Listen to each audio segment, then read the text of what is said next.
Hi, this is Steve from pixelbump.com. Now, some of you may have noticed, I kind of like Star Wars. Stay on target. Stay on target.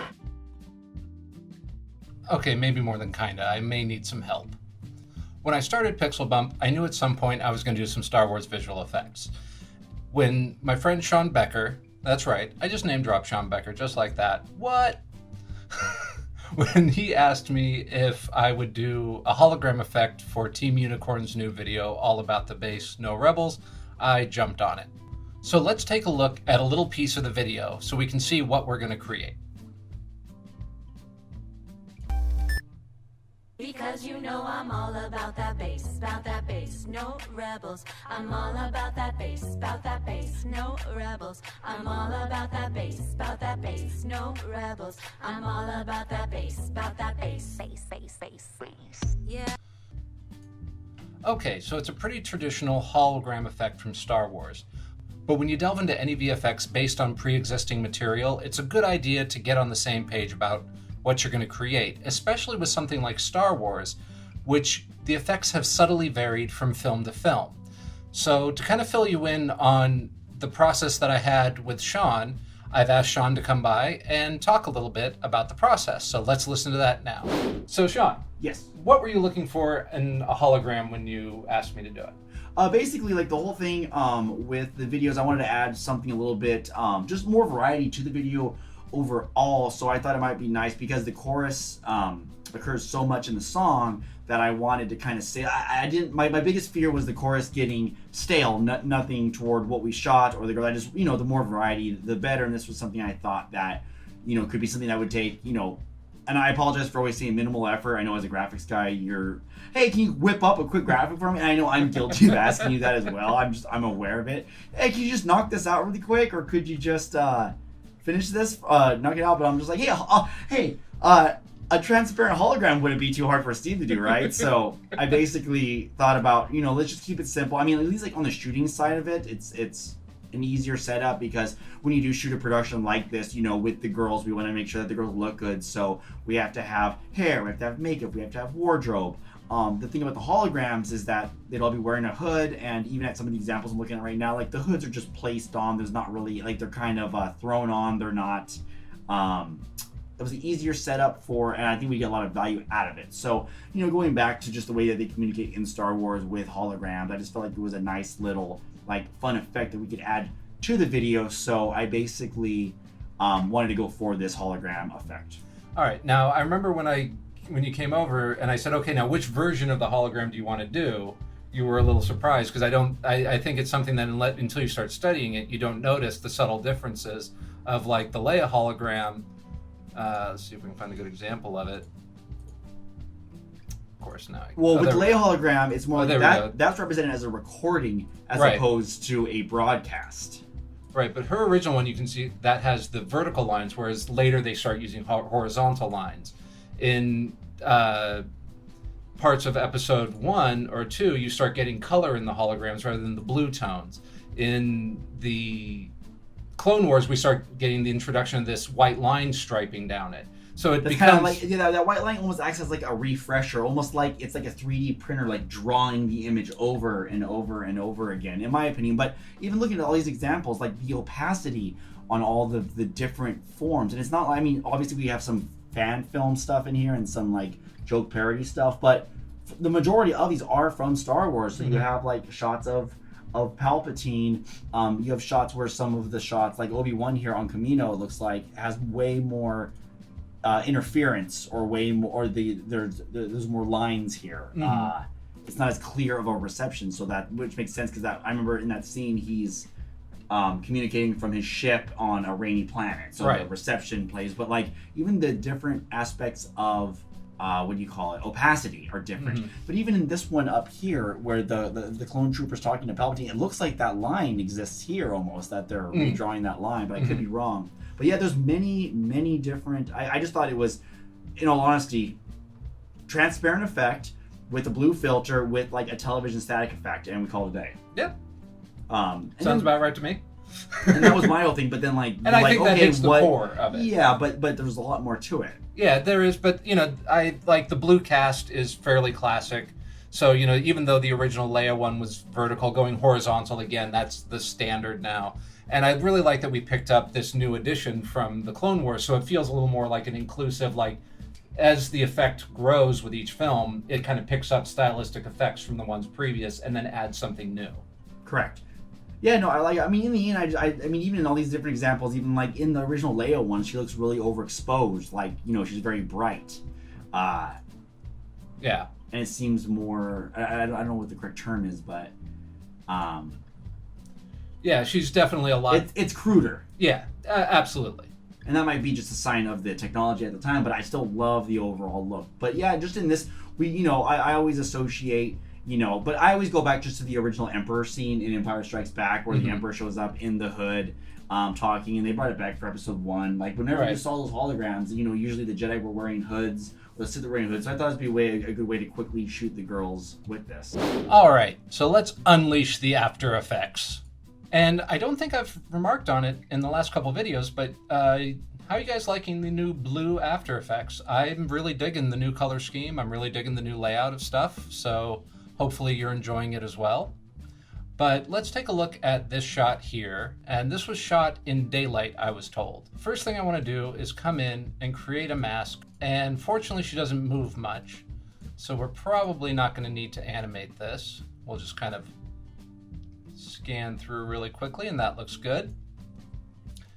And the next thing we need to do is key it. So I'm going to break out key light, and we'll just come in, grab our screen color. We'll take a look at our combined matte, and we'll do some adjusting if needed. But this is actually looking like it's going to key really nicely with very little adjustment.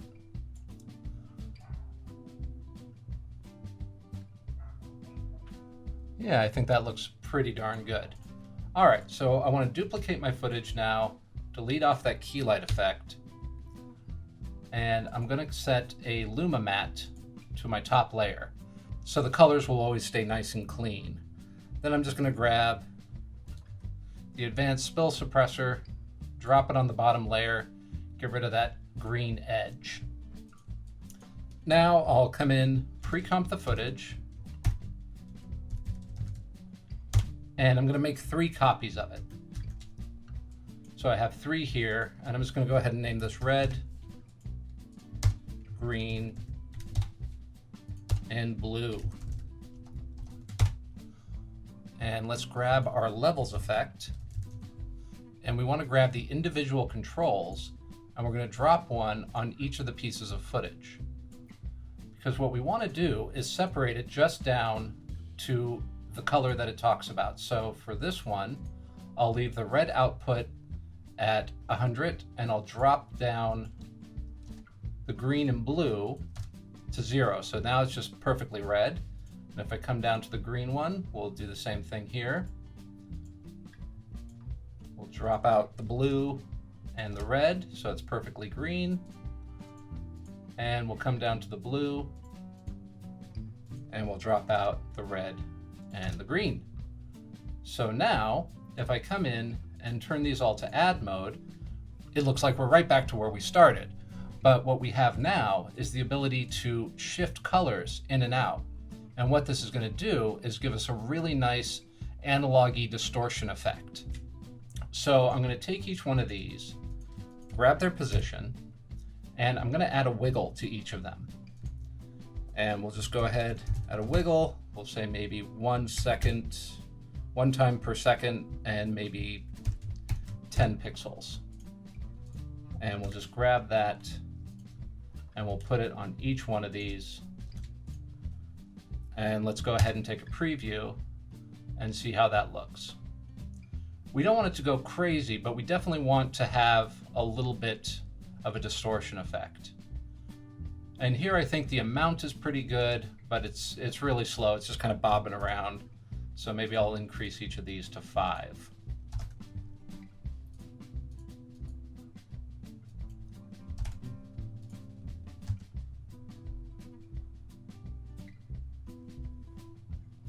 Yeah, 5's too much. Now it's starting to get a little too wild. So let's try 3. We'll just meet it in the middle.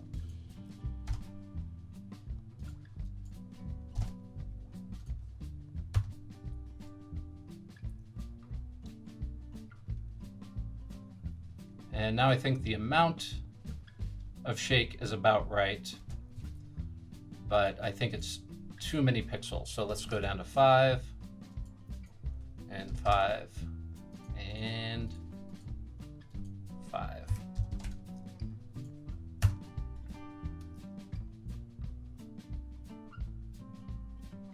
There we go. That's a nice amount of little edging, a little bit of color variation that we're having. And this is called chromatic aberration. This is something that naturally happens within lenses and certain sensors. You noticed it a lot back in the VHS days. And this is a very powerful effect for compositing. And we're definitely going to delve into it more later, but right now, that's about all we need to do with it. All right, so now I'm going to go ahead, I'm going to pre-comp this into chroma effect. And what I think I want to do is come back in here and grab this one more time. I'm just going to grab the top one here, pop it on top, and remove that levels effect. And I'm going to create a stencil alpha around everything. So that way we'll keep all of the effects underneath, but it will always keep us with a clean alpha, which is going to become important later because we're going to use a lot of effects that would go beyond the silhouette shape that we want to keep. So it's important to have some way of controlling that. And we'll just call that the stencil layer. Okay, so now what are we going to do? Well, the first thing I think I want to do is duplicate, and on the bottom layer, I'm going to grab a tint. And I'm going to come in and make the deep dark parts blue. Kind of a dark blue. And then I'm going to come in and just find a midpoint that I like. So I don't want it fully saturated. I don't want it fully blue. I want some of that color to come through. So maybe they're about 60%. That looks pretty good. And depending on your footage, that will vary. But now I'm going to take a separate tint effect, and I'm going to take the whites and I'm going to darken them up. Something like a dark blue there. That looks pretty good. And the next thing I want to do is come in and grab a Venetian blind effects. And I'm going to drop it on this darker layer on top. I'm going to set its direction to 90 degrees. Let's have the transition at 50% complete. And then we'll just change the width until we find something that looks pretty good. Maybe about 6. And I want a little bit of feather on it, just a touch. There we go. That's already starting to look pretty cool. But we need to start adding in some of the distortion lines that happen over the course of the hologram. There's always these scan lines that we talked about earlier. So to do that, I'm going to grab a white solid. I'm going to call this the wide scan line. And I'm going to go ahead and just mask off a piece here in the middle. Let's drop it below our stencil. And let's change its mode to add. And then we'll just come on down here. And let's add a little feather to this guy. There we go. And let's go ahead and actually bring it down a little more, maybe 20%. We're not looking for anything too crazy here. There we go. And to animate it, what I can do is just grab an offset. And I can come in here on the first frame, set a keyframe, and then I'll bring it down, let's say 10,000. Let's see how that looks. And we'll just check its speed. Probably too fast. So let's go ahead and move it back to 5,000.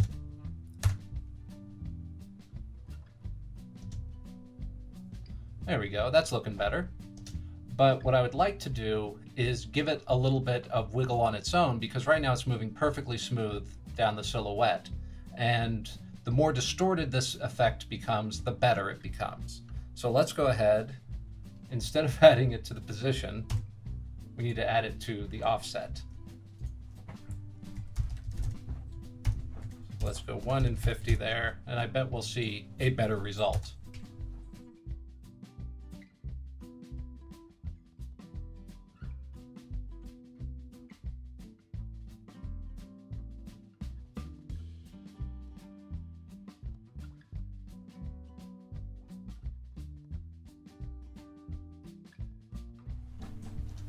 All right, we're starting to see a little bit of it, but again, it's moving pretty slow. This one can probably be a little faster. There we go. Now we've got it acting like we want it to. All right, now that we've got that one set up, let's go ahead and duplicate it. And we're going to take our mask and we're going to shrink it down until it's a nice thin white line. And we're going to just come in and change our offset a bit so that these two do not move at the same time. So maybe drop it back 1,000.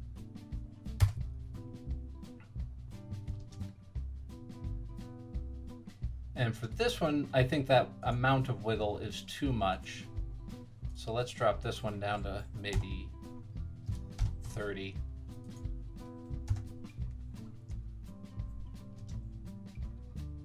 There we go. And I'd like it to be a little brighter.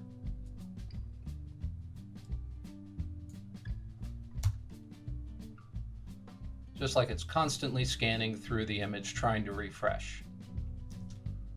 Let's maybe split that difference.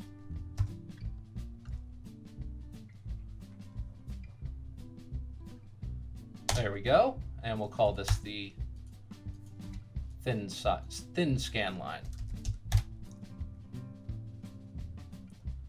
All right, now the next thing I want to start adding in is a little bit of glow. So I'm going to create an adjustment layer, call it my glow layer, and I'm just going to grab a glow effect, drop it on, and we're going to come down here, make it pretty wide. Just want this to feel a little blown out.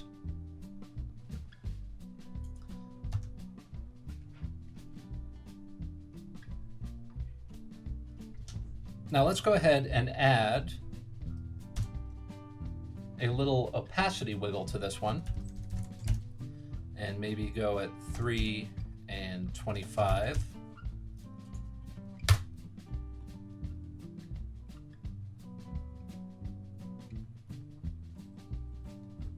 Or maybe let's double that to 6.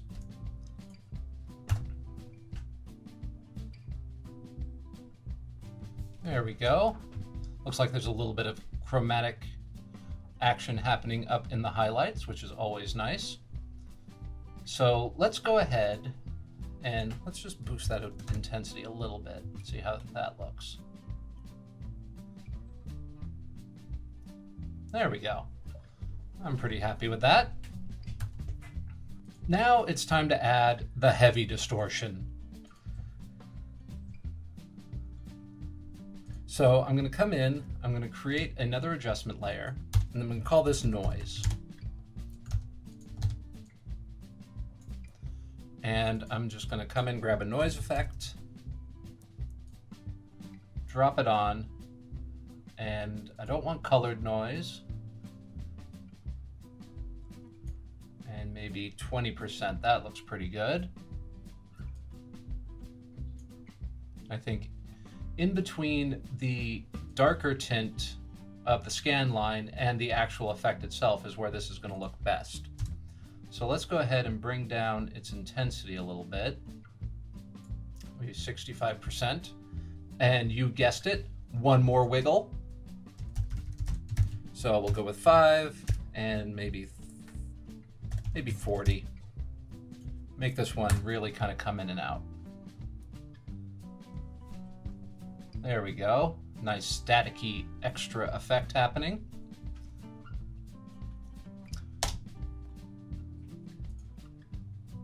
And we're going to add another one here, and we're just going to call this the turbulent displace. And this is going to give us a nice little bit of wiggle on the whole image.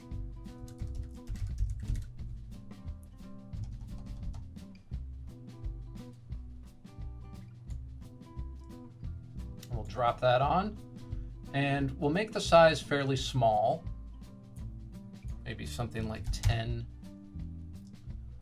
And in the amount, let's go ahead and bring that down as well, maybe 20.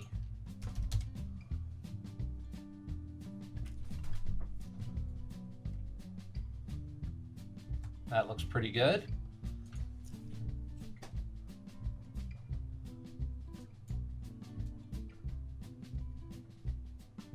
And if we come into our evolution and we animate this over time, and maybe 2 times over the course of this shot,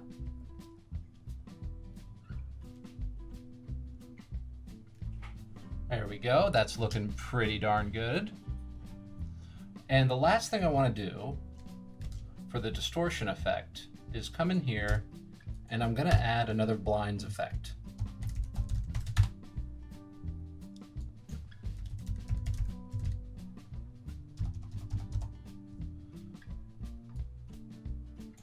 There we go.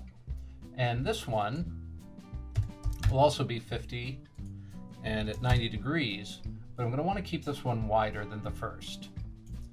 And let's go ahead and feather this one out a bit more. And we'll bring the effect opacity down, just to where we can start to see it a little bit, but not so much that it's going to destroy seeing the main image. And then if we add just a little bit of wiggle to this one in its position, maybe 3 and 5, nothing huge, we should start to get a little more breakup in those lines, which looks nice and organic. Like it just can't quite register itself. Let's try 10.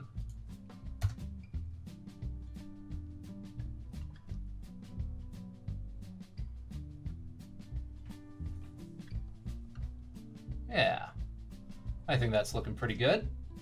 Now, the last thing I'd like to do for this effect is add a glow around the edges. And to do that, I'm going to take 2 copies of my main footage, and I'm going to make one an inverted alpha of the original. So we've just got a little thin outline here. And then I'm going to go ahead and pre-comp this to the line. And if you're familiar with any of our bootcamp tutorials, this is a modified version of the light wrap. So I'm going to come in, grab my matte choker,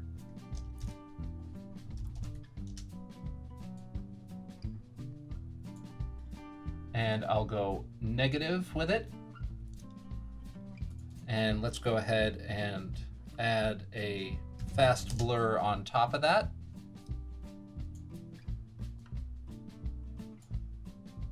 And if we bring it back in and do an additive mode, we should start to get a little more glow. But let's go ahead and grab my curves and let's boost this up a bit. Give it a little more oomph. And let's maybe take a fill and drop it all the way at the beginning, and we can bring in a little more of a pale blue for this. And we'll just find where we think that color looks about right. And I'm liking that a bit. That's looking pretty good to me. Let's go ahead and see if we can boost this up a little more without getting too obnoxious. There we go. That's looking pretty good. Let's take a preview.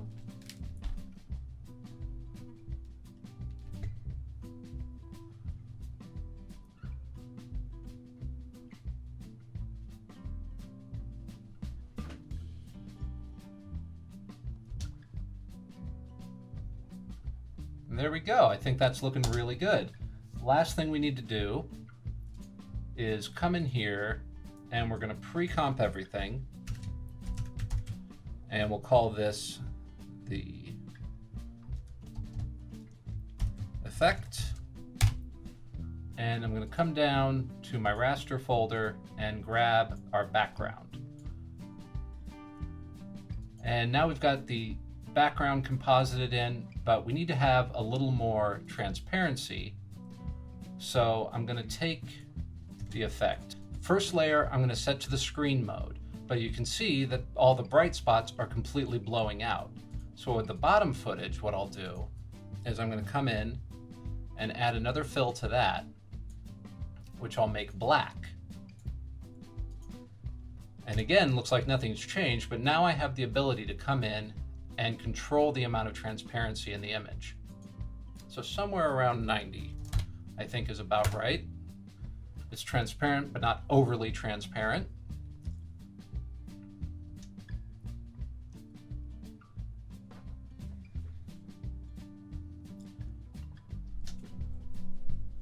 And I think that looks pretty smart.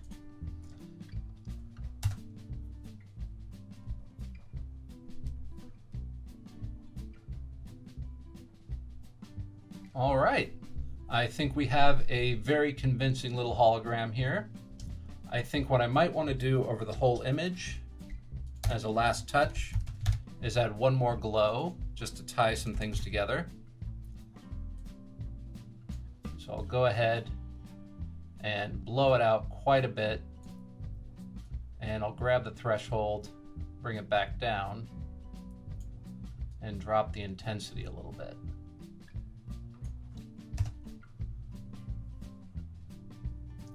And there you go, a hologram effect you can be proud to show your friends. Hopefully, if you're making your own Star Wars video anytime soon, you'll be able to use this effect. And even if you're not making your own Star Wars video, just throw it into everything you do. So I hope you've had fun watching this one. I hope you've learned something you can use in your work. If you have any questions, you can always hit me up on Twitter or Facebook, Google+, or in the comments. There's more tutorials and assets for you to use in your work over at pixelbump.com. Thank you so much for watching. Go and create.